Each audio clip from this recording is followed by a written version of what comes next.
अस्सलामु अलैकुम वरहमतुल्लाहि वबरकातुहू। सामीन नाजरीन, एक साथी ने डॉक्टर जाकिर नाइक साहब से ये सवाल किया कि आप लोग जो कहते हो कि दिन क़यामत को होगा, अल्लाह रब्बुल इज़्ज़त हिसाब किताब लेंगे और कुछ को जहन्नम में भेजेंगे, कुछ को जन्नत में भेजेंगे, तो क्या अल्लाह रब्बुल इज़्ज़त को पहले से मालूम नहीं है? वो तो पहले से जानता है कि कौन जन्नत में जाएगा, कौन जहन्नम में जाएगा। तो जो कुछ उसने लिख दिया है, जब लिखा उसने खुद है, तो फिर हमें जहन्नम में क्यों भेजेगा? और हमें जन्नत में या जहन्नम में भेजकर अल्लाह को क्या फ़ायदा होगा? तो ये सवाल किया।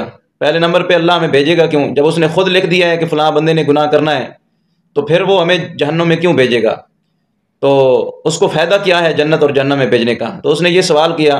तो माशाल्लाह डॉक्टर जाकिर नाइक साहब ने बहुत ही खूबसूरत अंदाज़ के साथ मिसाल दे के समझाया और इंशाअल्लाह आप हज़रात को ये बात समझ आ जाएगी। सवाल तो बनता है कि अल्लाह को पता भी है, अल्लाह ने लिखा भी है और हम पढ़ते भी हैं सिफ़त ईमान मुजमल, सिफ़त ईमान मुफस्सल, आमनतु बिल्लाहि व मलाइकतिही व कुतुबिही व रुसुलिही वल यौमिल आखिर वल क़द्रि खैरिही व शर्रिही मिनल्लाहि तआला वल बाअस बादल मौत। कि अच्छी और बुरी तकदीर के मुताल्लिक मुसलमान का यह नज़रिया है कि अच्छी और बुरी तकदीर अल्लाह की तरफ से है।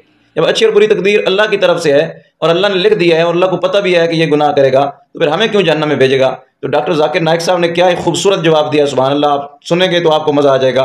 डॉक्टर साहब का बयान आप खुद समाप्त कर लें। जहां मुझे थोड़ी गड़बड़ हो रही है, तकदीर का प्रिंसिपल जो मैं समझ रहा हूं और जो मैंने सुना है वो ये है कि जो अल्लाह ने लिखा है करके आप कर रहे हो, ये जुमला गलत है। आप जो करने वाले हो वो अल्लाह को मालूम है करके अल्लाह ने लिखा है। I hope I am right sir. Correct. तो सर अगर जब फ्री विल का जो प्रिंसिपल है तो ये तो इसके साथ टैली हो रहा है सर। जबकि मैं देख रहा हूँ फ्री विल आप जो करने जा रहे हो, यानी कि मुझे फ्री विल तो है करने में, ये प्रिंसिपल टैली हो रहा है। अब रहा प्रिंसिपल टेस्ट का। अब जब अल्लाह ने हमें यहाँ टेस्ट के लिए भेजा है तो आप यहाँ कह रहे हैं कि आप जो करने जा रहे हो वो अल्लाह को ऑलरेडी पता है और उन्होंने लिख के रखा है। तो मुझे ये समझ में आ रहा है कि हम आखिरत तक क्या करने वाले हैं, यानी सब लोग जो है क्या करने वाले हैं ये अल्लाह को पता है। ये एंड रिजल्ट अल्लाह को पता है, ऐसा मुझे लग रहा है। बिल्कुल सही। आई एम ग्लैड सर, जो मैं समझ रहा था सही समझ रहा था। अब यहाँ बात यह आ रही है कि सर अगर वर्ल्ड कप क्रिकेट का रिजल्ट मुझे अगर फाइनल रिजल्ट मालूम है तो पूरा वर्ल्ड कप मुझे देखने की जरूरत क्या है? वेरी गुड, बहुत अच्छा सवाल। लगता है कि आप बहुत पीस टीवी देखते हैं। काफी देखता हूँ सर। आपने जिस तरीके से तकदीर को शॉर्ट में कहा, यस सर, बहुत कम मुसलमान यहाँ कह पाएंगे।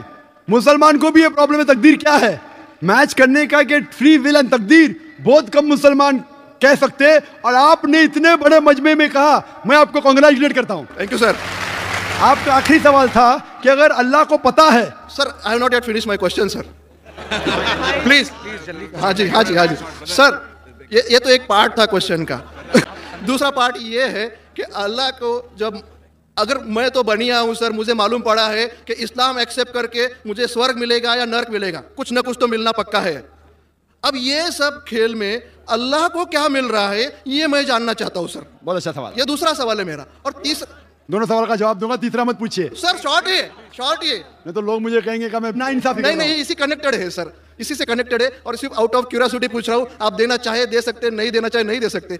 सर हमारा फैसला कैसा होने वाला है ये तो मुझे पता चल गया कि डूज और डोंट्स कुरान में लिखे, फॉलो करो, आपका फैसला हो जाएगा। लेकिन जो जानवर एनिमल्स जो है, एलिफेंट्स, ये जो भी जानवर है, इनका फैसला अल्लाह कैसे करने वाले हैं ये मुझे जानने की क्यूरियोसिटी है। आप देना चाहे दे सकते हैं। जवाब दूंगा, मुख्तसर सा दूंगा। आपने बिल्कुल सही किया तकदीर के बारे में। आप पीस टीवी देख रहे हैं, वहां से मालूमात सही मिली।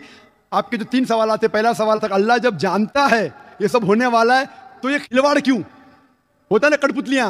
जब अल्लाह ताला सब जानते हैं तो हम लोग क्यों ये रचा रहे ड्रामा? डायरेक्ट क्यों ना मुझे जन्नत में डालता है, डायरेक्ट क्यों ना दोज़ख में डालता है? बहुत अच्छा सवाल। सबसे पहले ये सवाल कि अगर अल्लाह सुब्हाना व तआला आपको बोलेगा अच्छा ये आदमी अच्छे काम करने वाला है, इसको जन्नत में डाला, ये आदमी बुरे काम करने वाला है, दोज़ख में डाला, और डायरेक्ट अगर दुनिया में आने के बिना जन्नत में डालेगा, दोज़ख में डालेगा, जन्नत में वाला तो एतराज नहीं करेगा, दोज़ख में डाले वाला कहेगा आप मुझे दोज़ख में क्यों डाल रहे, मैंने क्या गुनाह किया? अल्लाह ताला कुरान में ये लिखा है आखिरत के दिन में आप अल्लाह से ये नहीं कहेंगे क्या वो नाइंसाफी कर रहे, आपके जिस्म आपके खिलाफ गवाही देंगे, आपके फेवर में गवाही देंगे, आपके आंख, आपके हाथ, आपके हर जिस्म के अंग अंग आपके फेवर और खिलाफ में गवाही देंगे, आपके आगे सब कुछ स्पष्ट रहेगा। तो आप अल्लाह से ये नहीं कहेंगे कि आप मुझे दोज़ख में क्यों डाल रहे, आप कहेंगे मुझे और एक मौका दो। अल्लाह कहेगा टेस्ट खत्म हो गया है। अगर डायरेक्ट आपको दोज़ख में डालेंगे तो आप कहेंगे अल्लाह ने मिसाल के तौर पे अगर टीचर जानता है कि ये स्टूडेंट को फर्स्ट आने वाला है, ये स्टूडेंट फेल होने वाला है, अगर डायरेक्ट बोलेगा नो टेस्ट, आपको पास किया आपको फेल किया, पास करने वाला इतराज नहीं करेगा, फेल करने वाला बोलेगा अरे आपने फेल क्यों किया मुझे, अरे आप तो बुद्धू है आपको, लेकिन फेल क्यों किया, इसलिए टेस्ट लेता है। अल्लाह ताला जानता है लेकिन आप उस पर एतराज नहीं किया आखिरत में, इसलिए टेस्ट ले रहा है। नंबर 2, अल्लाह को फायदा क्या है?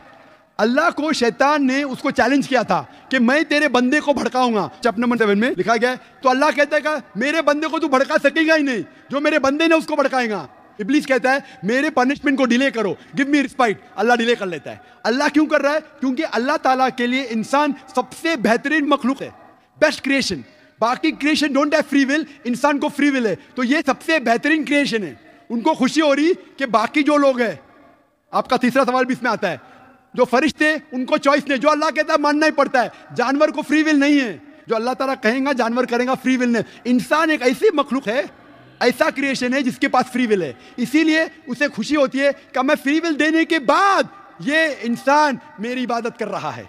Answer number 2। आंसर नंबर 3, ये टेस्ट जानवरों के लिए नहीं है।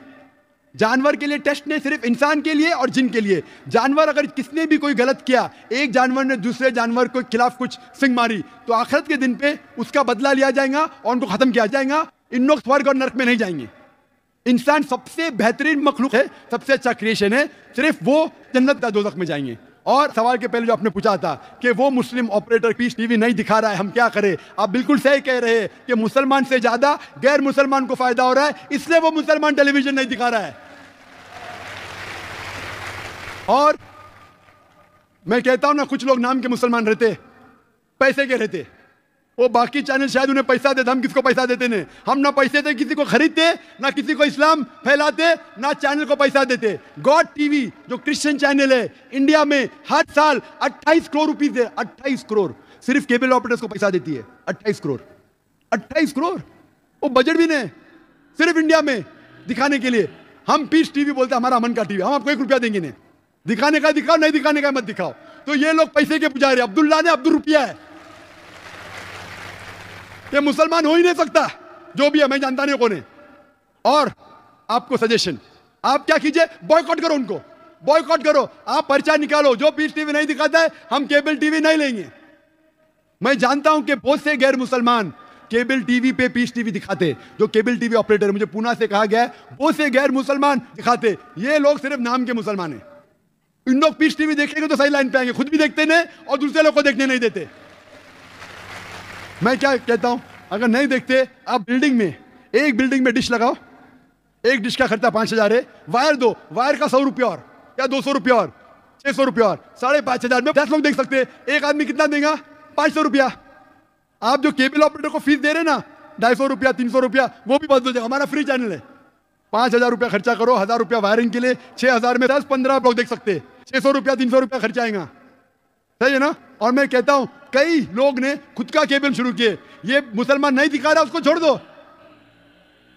और वही मुसलमान, आज मेरा मैनेजर कह रहा था, एक केबल ऑपरेटर में जानता नहीं, हमारा टीवी दिखाता नहीं, लेकिन लाइव टेलीकास्ट दिखाना चाहता है।